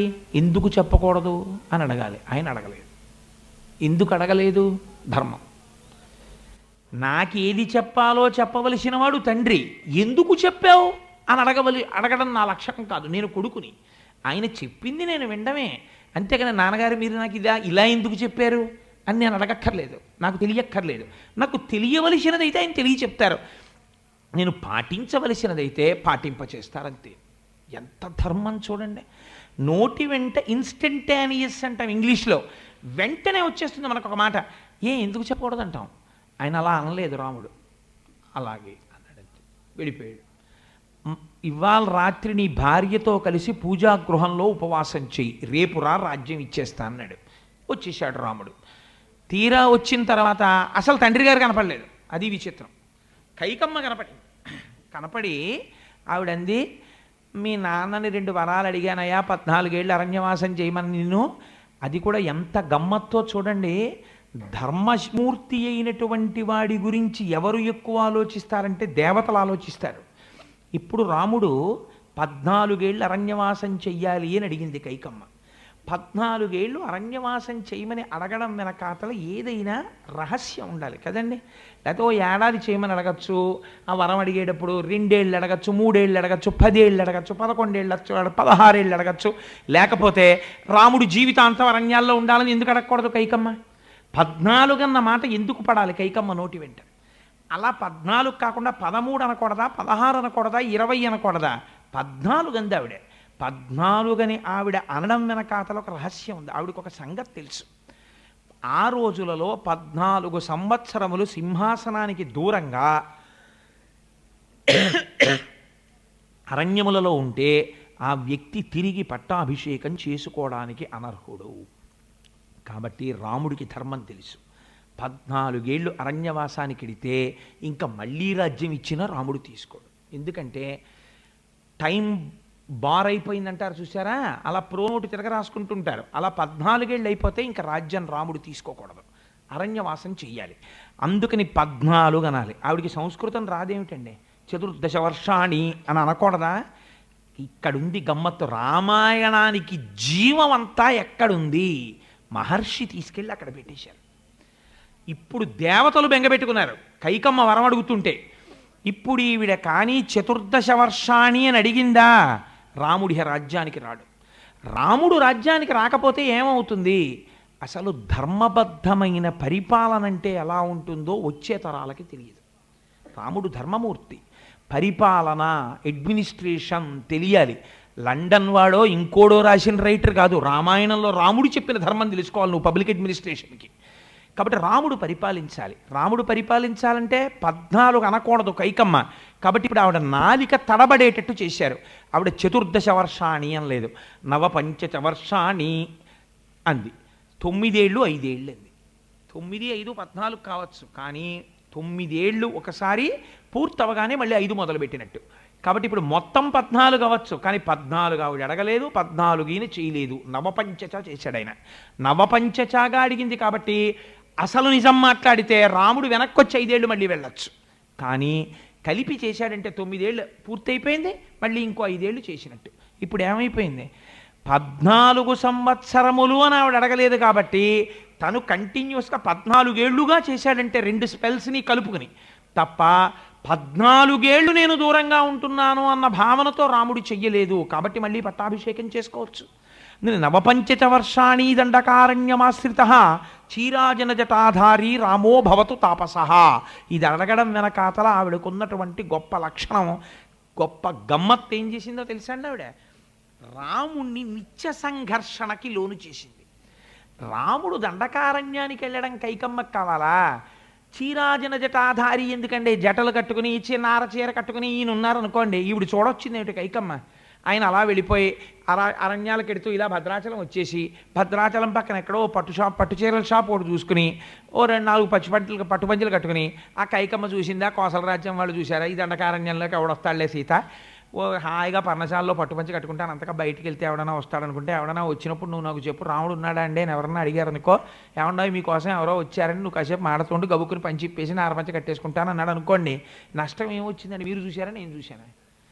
కానీ అందులో కేవలం పంచ కట్టుకోవడం కాదు, ఆవిడ ఒక గొప్ప సంఘర్షణ తీస్తోంది రాముల్లో. పైకి తాపసిగా ఉండాలి, జటలు కట్టుకోవాలి, నారచీర కట్టుకోవాలి, పాదుకలు వేసుకోకూడదు. కాబట్టి ఇప్పుడు బాహ్యమునందు స్థితి ఒక ముని ప్రవృత్తి, లోపల తాను క్షత్రియత్వంతో ఉండాలి, క్షత్రియుడుగా ఉండాలి, అంటే లోకరక్షణ చెయ్యాలి. ఈ రెండు పరస్పర విరుద్ధములు. పరస్పర విరుద్ధములైన తన ధర్మమునందు తాను నిలబడగలడా ఇన్ని సంవత్సరాలు? ఇది చూసింది ఆవిడ, అందుకు పెట్టింది ఈ పరీక్ష. ఆఫీసర్ గారి సీట్లో కూర్చుని అడ్మినిస్ట్రేషన్ చేయమంటే పెద్ద బాధ ఏం లేదు. ఆఫీసర్ గారిని మీకు నెక్స్ట్ ప్రమోషన్ ఇస్తాం, కానీ మీరు చింకి చొక్కా వేసుకొని ఓ చిరిగిపోయిన టోపీ పెట్టుకుని కాళ్ళకి చెప్పులు లేకుండా నడుచుకుంటూ ఆఫీస్కి వచ్చి ఒక మెసెంజర్ కూర్చునే స్టూల్ మీద గేటు ముందు కూర్చుని మీరు ఒక 4 ఏళ్ళు చాలా ఎఫెక్టివ్గా మీ ధర్మం మీరు పాటిస్తే అప్పుడు మీకు నెక్స్ట్ ప్రమోషన్ ఇస్తామన్నారనుకోండి, అక్కడ ప్రారంభమవుతుంది సంఘర్షణ. ముందు వచ్చిన వాడు ఎవడు వాడిని ఆఫీసర్గా గుర్తించరు. ఎందుకంటే చింకి బట్టలు వేసుకుని చింకి టోపీ పెట్టుకుని చెప్పులు లేకుండా స్టూల్ మీద కూర్చున్నవాడు లోకములనన్నింటినీ రక్షించగలిగిన వాడు, ఫైల్ డిస్పోజ్ చేయగలిగిన వాడు వాడే అన్న భావన వాడికే నిలబడదు. వారం రోజులు పోయేటప్పటికి 10 మంది అడగడంతో అసలు ఆయన మెసెంజర్ కింద ఆయన కాళ్ళు తన్నుకుంటూ లోపలికి వెళ్ళిపోతూ ఇదేంటి ఏంటి సార్ మీరు ఇలా కూర్చోవడం, ఏంటి సార్ బాగోలేదంటే ఆఖరికి 15 రోజులు పోయిన తర్వాత అంటాడు నాకు ప్రమోషన్ అక్కర్లేదు సార్, నేను మాత్రం లోపల కూర్చుని అడ్మినిస్ట్రేట్ చేస్తానంటే అంటాడు. ఇది చాలా సంఘర్షణ అండి, ఇదేం మాటలు కాదు. దీన్ని అలవోకగా తట్టుకున్నాడు, తానుగా నిలబడ్డాడు రాముడు. పై ఆడంబరమునకు రాముడు లొంగల. అందుకే నవమి నాడు పుట్టాలి. ఋషులు తక్కువ వాళ్ళు కారండి. నవమి నాడు ఎందుకు పుట్టాలి? మీరు 9 1 9, 9 2 18, 9 3 27, 9 4 36, 9 5 45 ఎంత పెట్టి హెచ్చించండి.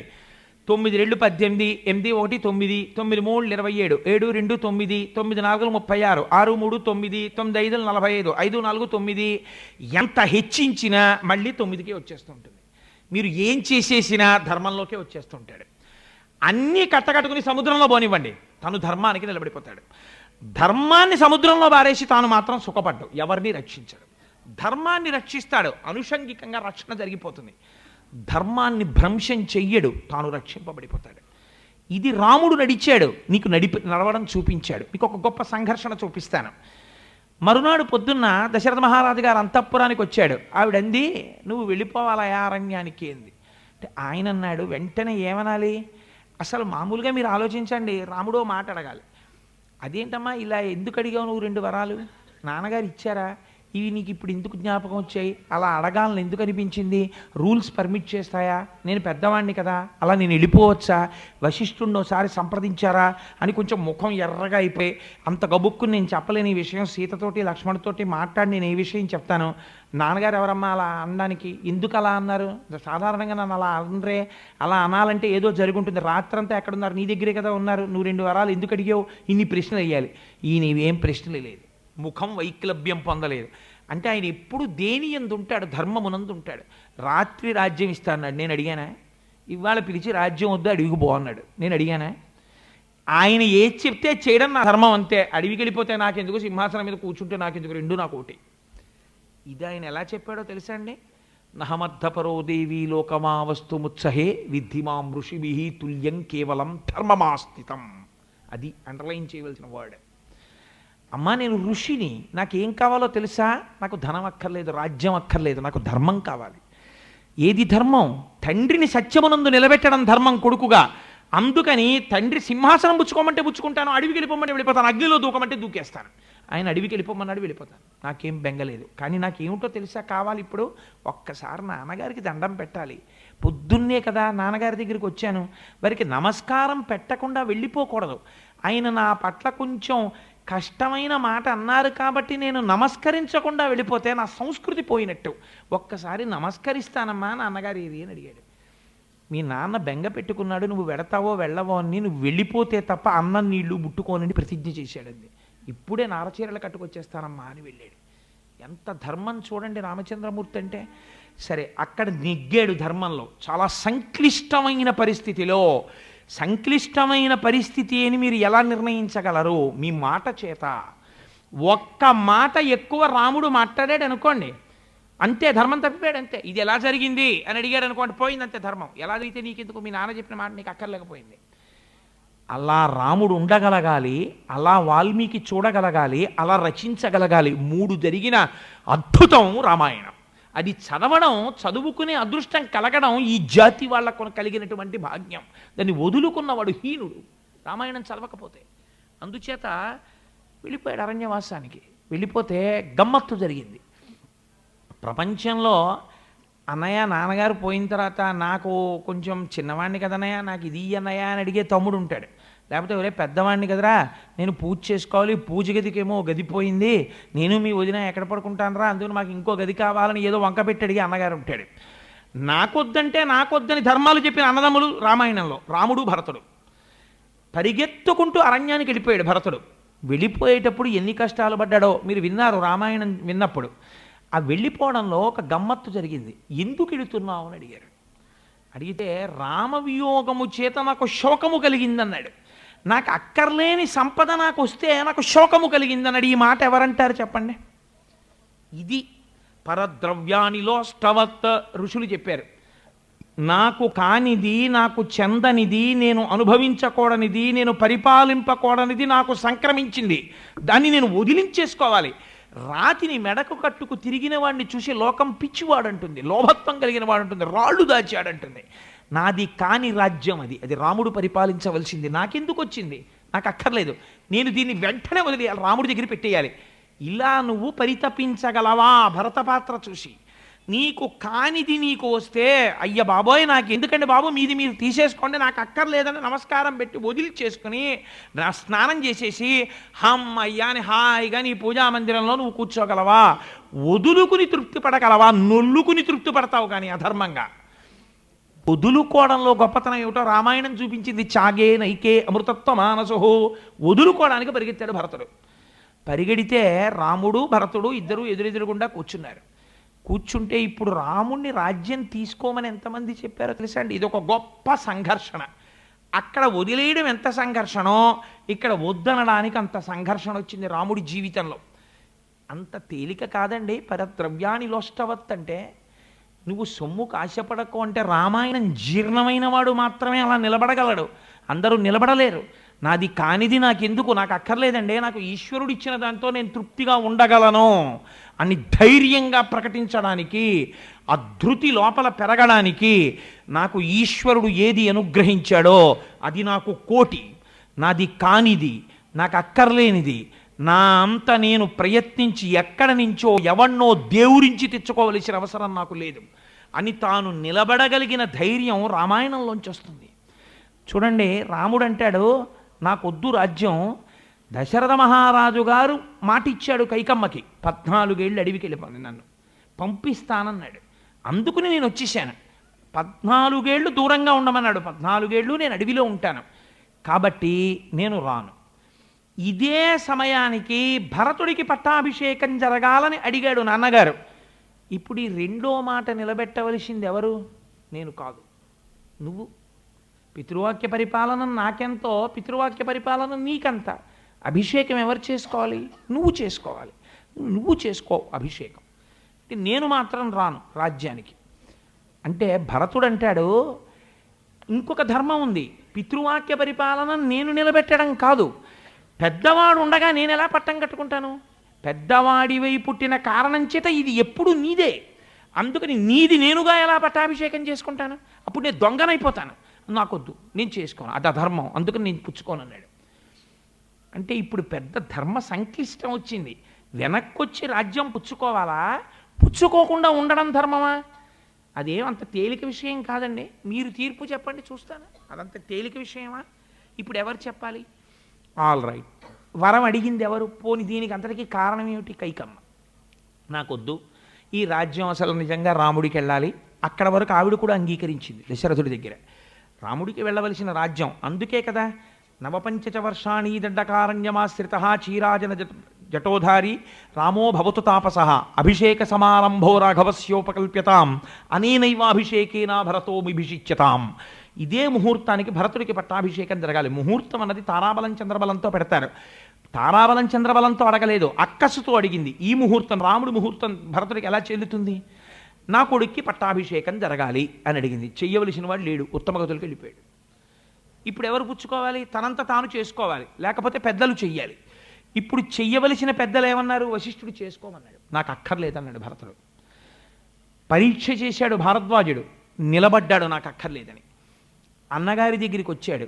అసలు రాముడికి రాజ్యం పోవడానికి, భరతుడికి రాజ్యం రావడానికి కారణం ఎవరు? కైకమ్మ వరం. ఆ కైకమ్మ వచ్చింది అరణ్యానికి. ఇది రామాయణంలో పెద్ద మలుపు. ఈ కైకమ్మ వచ్చింది. ఎప్పుడు వచ్చింది? కైకమ్మకి పశ్చాత్తాపం.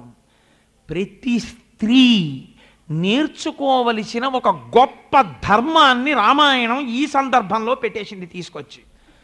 రాకూడనంత ప్రమాదం జరిగిపోయాక వచ్చింది కైకమ్మకి. ఎప్పుడు? తన భర్తకి సంబంధించినటువంటి విషయాలు, తన కుటుంబానికి సంబంధించిన విషయాలలో ఇంటి పనివాళ్ళు వేరొకరు మాట్లాడడానికి వీల్లేదు. టీవీ సీరియల్ గురించి మాట్లాడని ఇంటి పని మనిషితో ప్రమాదం లేదు. కానీ నీ భర్త, నీ బిడ్డలు, నీ ఇంటి వ్యవహారం గురించి ఇంటి పని మనిషి దాసి కూడా మాట్లాడడం మొదలెడితే పెను ప్రమాదం పొంచుకొస్తుంది. మందర మాట వింది కైక. దాని పర్యవసానం ఏమి? 5వ తనం పోయింది. చెప్పేశాడు దశరథుడు, 5వ తనాన్ని పోగొట్టుకుంటున్నావే దుర్మార్గురాలా, నేను పెద్ద మామిడి చెట్టు ఫలాలిస్తుందా అని ఆలోచించడం మానేసి మామిడి చెట్టు కొట్టేసి పనికిరాని నిద్రగన్నేరు తోట పెంచుకున్నట్టు నేను కౌసల్య ధర్మమూర్తిని వదిలిపెట్టి నిన్ను భార్యగా తెచ్చుకున్నాను, ఫలితం అనుభవిస్తున్నానన్నాడు. దశరథుడు తీర్పు చెప్పుకున్నాడు తన మీద తాను. కౌసల్య చాలు, కానీ కైక వరకు వెళ్ళాడు. వ్యామోహం ఎంత దూరం తీసుకెళ్ళిందో చూడండి దశరథ మహారాజు గారిని కూడా. ఈ కైక ఇప్పుడు అరణ్యానికి వచ్చింది. వచ్చి ఒక మాట అంది. ఎప్పుడు? వైధవ్యం వచ్చేశాక. ఇప్పుడు నాకు తెలిసింది భరతుడికి రాజ్యం అక్కర్లేదని. ఇప్పుడు నాకు తెలిసింది ఇది రాముడే ఏలాలని. ఇప్పుడు నాకు తెలిసింది అసలు నా భర్త ఆత్మశాంతి వారికి శ్రాద్ధం పెట్టడంలో లేదు, రాముడు రాజవడంలో ఉంది. నా భర్తకి శాంతిగా ఉండేటట్టు ప్రవర్తించవలసిన నేను వృద్ధాప్యంలో ఏడిపించి 30 మాటలు మూర్ఛపోయేటట్టు చేసి చంపేశాను. ఇప్పుడు మళ్ళీ నేను భార్యగా అనిపించుకోవాలంటే రామా నువ్వు రాజ్యానికి వచ్చి పట్టాభిషేకం చేసుకో. నేను ఏ వరం అడిగానో ఆ వరాన్ని ఉపసంహారం చేసేస్తున్నాను. ఇప్పుడు ఇంకా గొడవ లేదుగా, అందుకని నువ్వు వచ్చేసేయచ్చు రాజ్యానికి అంది. మంత్రులు చెప్పారు, మంత్రులే కదండి తీర్పు చెప్పేది, మంత్రాంగం. మంత్రులు చెప్పారు రామా నువ్వు వచ్చి రాజ్యం తీసుకోవచ్చు అన్నారు. ఇంతమంది చెప్పాక అరణ్యవాసం అంటే ఎంత కష్టంగా ఉంటుందో చూశాక, అందున అప్పటి వరకు మీరు రామాయణాన్ని కొంచెం జాగ్రత్తగా చదవండి. ఒక కోణంలో అక్కడ కనపడ్డ ఋషులు ఎవరో కూడా రామ చాలా బాగుంటుంది, పోన్లేదు కాస్త రిలీఫ్, దిక్కుమాలిన రాజ్య పరిపాలన ఇవి టైర్ అయిపోయారు కదా, ఒక 14 ఏళ్ళు ఎంత బాగుంటుందో తెలుసా. వచ్చే నెలలో ఇక్కడ ఏదో ఇలా సంబరం జరుగుతుంది, వచ్చే నెలలోనేమో విదేశాల నుంచి పిట్టలు వస్తాయి, ఇవన్నీని 4 పిట్టలు కొట్టుకు నువ్వు తినచ్చు, అది సంతోషంగా గడిచిపోతుంది, భలే ఉంటుంది. మనందరం కూడా ఇక్కడేమో ఒక పెద్ద కాలనీలా కట్టుకుందాం, పాకలు వేసుకుని హెర్మిటేజెస్ అన్ని కుటీరాలు, మనందరం భజనలు అవి పెట్టుకుందాం, నువ్వేమో ఏదో చెప్పు నేనేమో ఏదో చెప్తాను, హాయిగా గడిచిపోతుంది అని చెప్పలేదు. కనబడ్డ ప్రతి ఋషి ఏం చెప్పాడో తెలుసా అండి? చాలా కష్టం ఇక్కడ ఉండడం, బ్రహ్మరాక్షసులు ఉంటారు, అదే పనిగా వేధించడం వాళ్ళ పని. వాళ్ళు ఇప్పటికి ఎందరో ఋషుల్ని తినేశారు. రామ, సీతమ్మతో వచ్చావు. సీతమ్మ గొప్ప సౌందర్య రాశి. ప్రతి క్షణం నిన్ను ప్రమాదము వెంటాడుతుంటుంది, తస్మాత్ జాగ్రత్త అని చెప్పారు. ఇలాంటప్పుడు భరతుడితో సహా అందరూ వచ్చేసి నువ్వు వెనక్కి వచ్చేసేయి అన్నారు. ఇప్పుడు సాధారణంగా ఏ మనిషి అయినా ఏం కోరుకుంటాడండి మనసులో? ప్రమాదమునకు కారణం ఎటువైపు నుంచి వస్తోంది? సీతమ్మ వైపు నుంచి వస్తోంది. ఋషులు చెప్పేస్తున్నారు, నీకు చేతిలో కోదండ ఉంది, నిన్ను నువ్వు రక్షించుకోగలవేమో, కానీ నీ భార్యని అపహరిస్తారేమో, జాగ్రత్త, తినేనన్నా తినేస్తారు, ఎత్తుకునన్నా పోతారు. సీతమ్మ విషయంలో జాగ్రత్త జాగ్రత్త జాగ్రత్త అని చెప్తున్నారు. సీతమ్మ రక్షించుకోలేదా? అయోనిజ, రాముడి కన్నా ఓ మెట్టు పైనుంది, రక్షించుకోదు, నరకాంత. కాబట్టి ఆవిడ ముందే చెప్పేసింది ఈ మాట, నువ్వే రక్షించాలని చెప్పింది. మరి ఇప్పుడు ఎలా? ఇన్ని కష్టాలు పడ్డామా? తనకి లోపల ధర్మం తెలిసో తెలీదో పక్కన పెట్టేయండి. ఏమంటే నాకేదో తెలిసి నా బుద్ధికి తోచింది ఏముందండి, ఇంతమంది చెప్తున్నారు, రేపు పొద్దున్న ఎవరన్నా అడిగారు అనుకోండి, అడిగితే ఏమంటే నేను అడిగానంటే రాజ్యం నేను వెళ్ళిపోయానండి అరణ్యవాసానికి, వీళ్ళందరూ అడవికి వచ్చేసి మా పిన్ని కైకమ్మతో సహానేమో వరం విత్డ్రా చేసేసాను, వచ్చేసేయండి, భరతుడు రాజ్యం తీసేసుకోమన్నాడు, కావాలంటే వశిష్ఠుడు ఉన్నాడు ఆ రోజున, మంత్రులందరూ ఉన్నారు, మీరు అడగండి, అందరూ అడిగితే వచ్చాను, కానీ నేనేం కోరుకున్నానా, నాకు కావాలా అని వెనక్కి వెళ్ళిపోయాడు అనుకోండి. ఇది మనం ఏమంటామంటే మన భోగము కొరకని ధర్మమును పక్కన పెట్టేటప్పుడు మనం ఎంచుకునేటటువంటి మార్గం ఇదంతా. మనం భోగము కోసం ధర్మాన్ని తుంగలో తొక్కుతాం. రాముడు భోగాన్ని తుంగలో తొక్కి ధర్మాన్ని పట్టుకున్నాడు. ఆయన అన్నాడు, ఉపసంహారము నువ్వు చేస్తే నువ్వు అడిగినటువంటి వరమేదో దాన్ని ఉపసంహరించుకునే అధికారము నీకు ఇస్తున్నానని అనవలసిన వాడెవరు? దశరథుడు అనాలి. ఏడైన ఇప్పుడు ఊర్ధ్వలోకాలకు వెళ్ళిపోయాడు. ఆయన చెప్పిన ఆఖరి మాట ఏమిటి? రాముడు అరణ్యవాసం చెయ్యాలి. ఇప్పుడు నేను వెనక్కి వచ్చేస్తే ఏమవుతుంది? నువ్వు నన్ను రమ్మన్నావేమో, నేను వచ్చానేమో, కానీ తండ్రి చెప్పిన మాట నేను జవదాటినట్టు లెక్క. దీనివల్ల ఎవడు పడిపోతాడు? తండ్రి పడిపోతాడు, ఊర్ధ్వలోకాల్లోంచి కిందకి నరకంలో పడిపోతాడు. కొడుకుని కన్న పాపానికి తండ్రిని కిందకి లాగినవాడు కొడుక, తండ్రిని ఉద్ధరించినవాడు కొడుక? కొడుకు ఎందుకు పుట్టాలని కోరుకుంటారు? తండ్రిని ఉద్ధరించడానికి. ఉద్ధరించలేని కొడుకుతనమా? నాకు అక్కర్లేదు ఆ ధర్మం. తండ్రిని ఉద్ధరించినటువంటి ధర్మమునందు నేను నిలబడాలి. 14 ఏళ్ళు అరణ్యంలో ఉంటాను, నువ్వు రాజ్యంలో ఉండు, నువ్వు రాజ్యపాలన చెయ్యి, నాన్నగారి కోరిక తీరుతుంది, 14 ఏళ్ల తర్వాత వచ్చి నేను రాజ్యం స్వీకరిస్తాను, నువ్వు వెళ్ళన్నాడు. అంటే భరతుడు ధర్మం దాటాడు. ఎక్కడ దాటాడో తెలుసా అండి? ముండితనంతో గెలుచుకోవాలనుకున్నాడు. పిల్లలు చూడండి, మారాం చేస్తారు, అది అధర్మము అని పిల్లలకి తెలుసు, కానీ వాళ్ళ కోరిక తీర్చుకోవడానికి అమ్మ నువ్వు ఒప్పుకోపోతే, నాన్నగారండి మీరు ఒప్పుకోపోతే నేను చెప్తాను, నేను అన్నం తిన్నంటాడు. నేను అన్నం తినని పాపం తండ్రికి ఆకలిగా ఉంటుంది. తండ్రి, రే నువ్వు అలా కూర్చుంటే అన్నం తినబుద్ధి లేదు, నువ్వు వచ్చి అన్నం తినంటాడు. తినడం. 4 కొడతాడు, తినడం. మీరు బలవంతంగా ఎలా పెట్టగలరండి? ఒక వయస్సు వచ్చిన పిల్లాడికి, ఒక 10th క్లాస్ చదువుకుంటున్న పిల్లాడికి వాడిని తీసుకొచ్చి అక్కడ పెడితే అన్నం ముద్దలు ఇలా కలుపుతాడు, పుసలు కొడతాడు, మీ వంక చూస్తాడు తప్ప అన్నం తినడం, మెతుకు నోట్లో పెట్టడం. ఇంత ఆకలితో ఉన్న తండ్రి తినగలడా? కొడుకు అలా తినకుండా ఉండిపోతే? వాడికి 3 రోజుల క్రితమే పచ్చం పెట్టారు, కోరరాని కోరిక కోరుతున్నాడు, ఆ కోరిక తీరిస్తే తన ధర్మం తప్పుతాడు తండ్రి. ఇది చెప్తే వాడు అంగీకరించాడు. అంత పెంకితనం భరతుడు చేశాడు అజ్జుకాండలో. ఎక్కడ చేశాడు? ప్రాయోపవేశం చేసేస్తానన్నాడు. నువ్వు రాకపోతే నేను ఇంటికి వెళ్ళను, నీ కాళ్ళకు అడ్డంగా నేను పడుకుంటున్నాను, దర్భలు వేసుకున్నాను పడుకున్నాడు. ఇదొక మహాపాపం. ప్రాయోపవేశం చేశానని పడుకున్నాడు. అప్పుడు రాముడు అన్నాడు, నువ్వు చేసినటువంటిది పరమ అధర్మం. ఎందుకంటే ఒక ధర్మాత్ముణ్ణి అధర్మం వైపుకి లాగాలనుకుంటున్నావు పెంకితనంతో. ఈ హఠం కూడదు. నువ్వు ఒక ధర్మాత్ముణ్ణి అధర్మం వైపుకి తిప్పడానికి పెంకితనం చేద్దామనుకోవడం ఒక అధర్మం కనుక, ఒక మహాపాపం కనుక, ఉత్తర క్షణం ఈ పాపం పోవడానికి నువ్వు ఒక ధార్మికుణ్ణి ముట్టుకో అన్నాడు. ధర్మమునందు నిలబడిన వాడిని ముట్టుకో అన్నాడు. ఎవరిని ముట్టుకోవాలి ఇప్పుడు? అంటే ఎవరిని ముట్టుకుంటే పాపం పోతోందో వాడు ధర్మమునందు ఉన్నవాడే కదా. ఇప్పుడు సమస్త దేవతాగణములు ఋషులు అన్నారు, రాముణ్ణి ముట్టుకో అన్నారు. అంటే రాముడు చెప్పింది ధర్మం, రాజ్యానికి వెళ్ళకూడదు. ఇప్పుడు భరతుడు రాముణ్ణి ముట్టుకున్నాడు ప్రాయశ్చిత్తానికి. ఇది ఎంత సంఘర్షణ మీరు ఆలోచించండి. రామాయణం కథగా వింటే, మీరు మామూలుగా రామాయణం విన్నారనుకోండి, దశరథ మహారాజు గారు వరం ఇచ్చేశారు, రాముడు వెళ్ళాడు, వెనక్కి వచ్చేసాడు, ఇదంతా చాలా అల్లరిగా ఉంటుంది. అబ్బో రాముడు ఎంత గొప్పవాడోనండి, ఓ నమస్కారం అండి అంటాం. కానీ మీరు ఒక బిహేవియరల్ సైన్స్గా దాన్ని ఆలోచించండి. ప్రతి సందర్భాన్ని మీరు అలా ఒక్కసారి విశ్లేషణ చెయ్యండి. భోగమా ధర్మమా, సుఖమా ధర్మమా, కుటుంబమా ధర్మమా, రాజ్యమా ధర్మమా, కావలసి వచ్చిందనుకోండి రాముడు వెంటనే ఓటిటేస్తాడో తెలుసా అండి? ధర్మబద్ధమైన నడువడికే వేసి తాను ధర్మముగా నిలబడిపోతాడంతే, తాను సత్యముగా నిలబడిపోతాడంతే. అందుకే ఒక మాట చెప్తాడు రామాయణంలో, సత్యమేవేశ్వరో లోకే సత్యం పద్మాశ్రితా సదా సత్యమూలాని సర్వాణి సత్యాన్నాస్తి పరమం పదం. లక్ష్మి ఐశ్వర్యం ఎక్కడున్నదో తెలుసా? సత్యమునందున్నది. సత్యం అనగానేమి?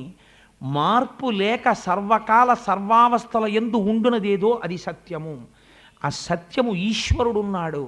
నువ్వు లోకంలో వాళ్ళకి తెలియకపోవచ్చు, సరే మీ అందరు అంటున్నారు కాబట్టి వచ్చేస్తానండి అని అంటే, రాముడు ఇక్కడ ధర్మం తెలిసి తప్పుతున్నాడని తెలుసుకోగలిగిన వాడు ఒకడున్నాడు సాక్షిగా, వాడు సత్యం.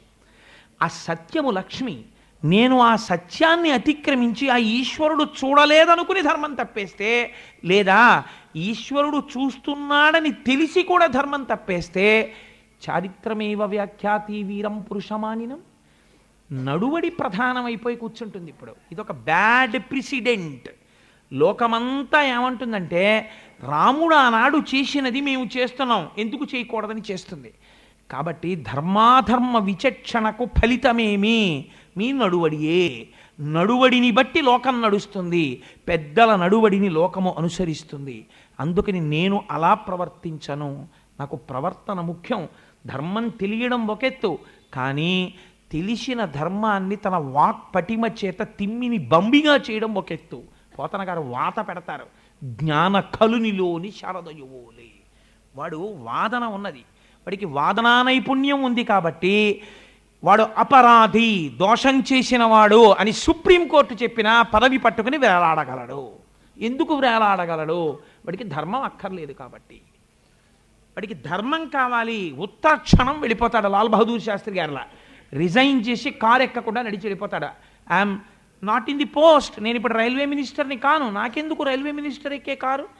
The moment I tender the resignation to the post of the ministry of railways, minister of railways, I'm no more a minister of railways. Why should I enjoy the car? I just leave it, I desert it, so I don't take car, I just go home on foot. నడిచి వెళ్ళిపోతానంతే. వెళ్ళిపోయాడు. ఇలా వెళ్ళిపోవడానికి ధర్మం కావాలి, అలా ఉండడానికి ధర్మం కావాలి, ధర్మానికి నిలబడడానికి ధైర్యం కావాలి. అక్రమాలిన దిక్కుమాలిన పనులన్నీ చేసి తీసుకొచ్చి ఐశ్వర్యం మూట కట్టడానికి ధైర్యం అక్కర్లేదు, ధర్మం అక్కర్లేదు. కేవలం అన్నింటికీ లొంగిపోయి కనపడ్డ ఎక్కడైనా చప్పుడై గోడ మించి ఇలా విసిరిన ప్రతి పదార్థమునందు మూతి పెట్టగలిగిన కుక్క లక్షణం ఉంటే చాలు, వాడు ఐశ్వర్యవంతుడు కావచ్చు, అది వేరు మాట. కానీ ధర్మమునందు నిలబడడానికి ధైర్యం ఉండాలి. ఒక పోతన గారిలా బతకడానికి ధైర్యం ఉండాలి, ఒక త్యాగరాజు గారిలా బతకడానికి ధైర్యం ఉండాలి, ఒక రామదాసు గారిలా ఉండడానికి ధైర్యం కావాలి. అంతేకాని పదవుల కోసం ఇంకో దానికోసం ధైర్యం అక్కర్లేదు, ధర్మం అక్కర్లేదు. ఈ ధర్మం ఎంత గొప్పదో రామాయణం చూపిస్తుంది. ధర్మం ఎవడు పట్టుకుంటాడో వాడికి శాశ్వతమైనటువంటి సుఖం లభిస్తుంది. అధర్మం ఎవడు పట్టుకుంటాడో వాడికి సుఖమున్నట్టు కనపడుతుంది, కానీ ఆ సుఖము వెంట నీడ ఉన్నట్టుగా పగయగల్గనేని పామున్న ఇంటిలో ఉన్న ఎట్లగాక ఎట్టులుండు అంటారు అన్నయ్య గారు రామాయణ మహాభారతంలో. పగ ఉందనుకోండి, పగ ఉన్న ఇంట్లో ఉంటే ఎలా ఉంటుందంటే పామున్న ఇంట్లో ఉన్నట్టు ఉంటుంది. పాము హాల్లో కనపడింది, కనబడితే అయ్యో పాము పాము పాము అంది ఆవిడ. ఆ వీధిలో వాళ్ళు ఎవరో వచ్చి హాల్లో వెతికారు, సోఫా కింద అక్కడాను. ఎక్కడ లేదమ్మా పాము హాల్లో అన్నారు. ఆ హాల్లోంచి బయటికి వెళ్ళడానికి మార్గం మళ్ళీ వంటింట్లోకి బెడ్రూమ్స్లోకే ఉంది, బయటికి వెళ్ళడానికి ఇంకో మార్గం లేదు. బయటికి వెళ్ళే మార్గం దగ్గర ఆవిడ నిలబడింది కాబట్టి ఇప్పుడు కాబట్టి పాము ఎక్కడికి వెళ్ళి ఉండాలి? బెడ్రూమ్లో కన్నా వెళ్ళాలి, వంటింట్లో కన్నా వెళ్ళాలి. కాబట్టి హాల్లో లేదు కదా పాము అని చెప్పి హాయిగా మామూలుగా సోఫాలోకి వచ్చినాయి. పోలేద్దరు హాల్లోంచి వెళ్ళిపోయింది, సీరియల్ పాడైపోతుందని టీవీ చూస్తూ కూర్చోగలదా? కూర్చోలేదు. ఎందుకు కూర్చోలేదు? పాము ఉంది ఇంట్లో.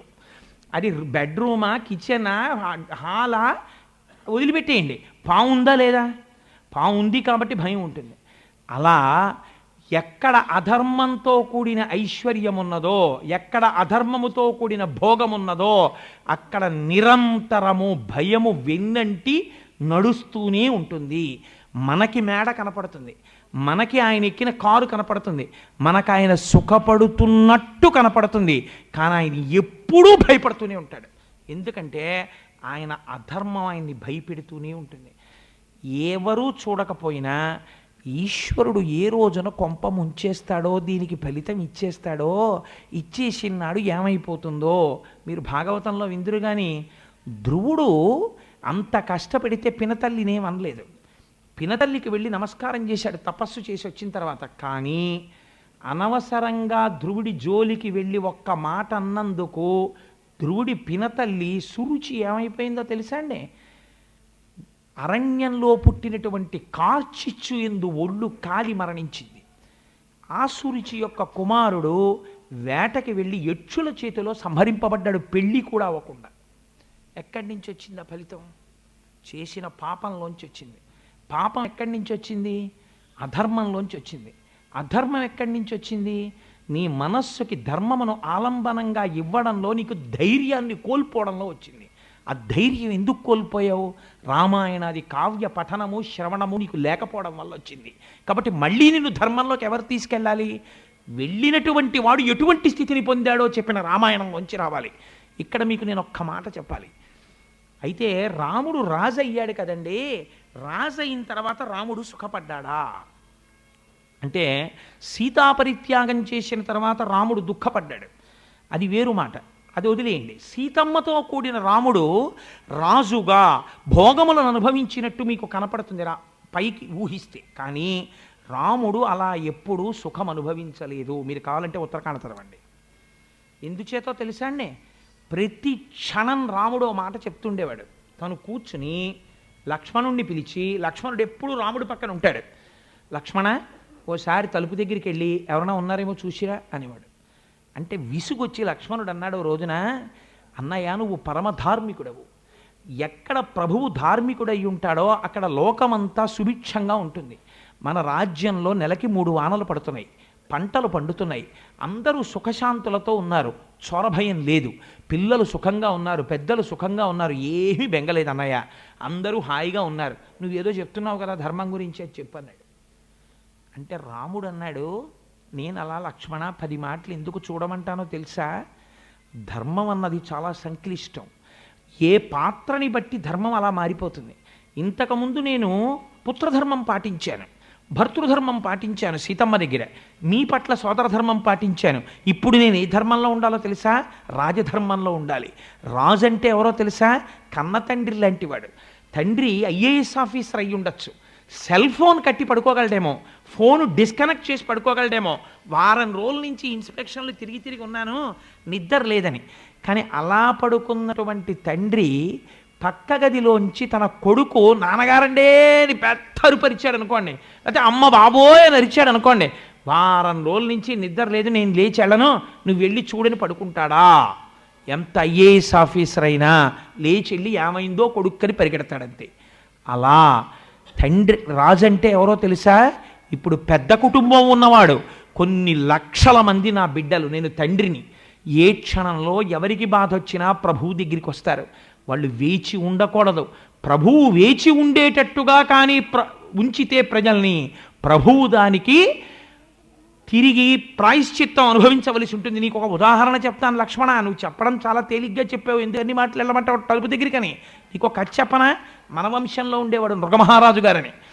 ఆయన ఒకనాడు ఒక పేద బ్రాహ్మణుడు ఒక ఆవు విషయమై తగాదా వచ్చి ప్రభువు దగ్గరికి వచ్చాడు.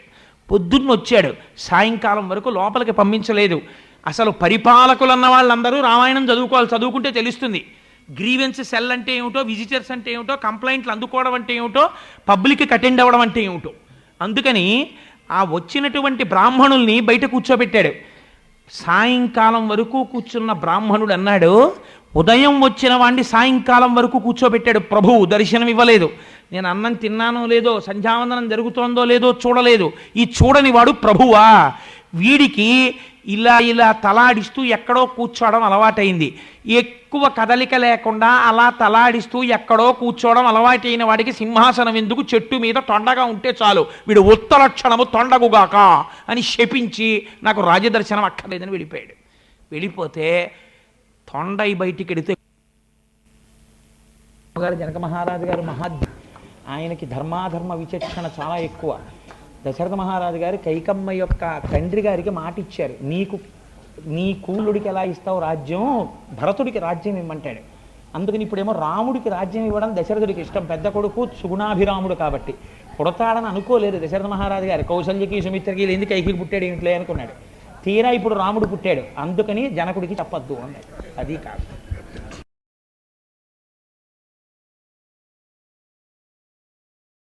మా తాతగారైన శ్రీ మర్ల నరసింహమూర్తి గారి కోరికను మన్నించి ఇంతసేపు మనందరినీ తన అద్భుతమైన ప్రసంగంలో అలరించిన బ్రహ్మశ్రీ చాగంటి కోటేశ్వరరావు గారికి నా కృతజ్ఞతలు. శ్రీమతి సుశీల గారిని ఒక జ్ఞాపికను అందించవలసిందిగా కోరుచున్నాను.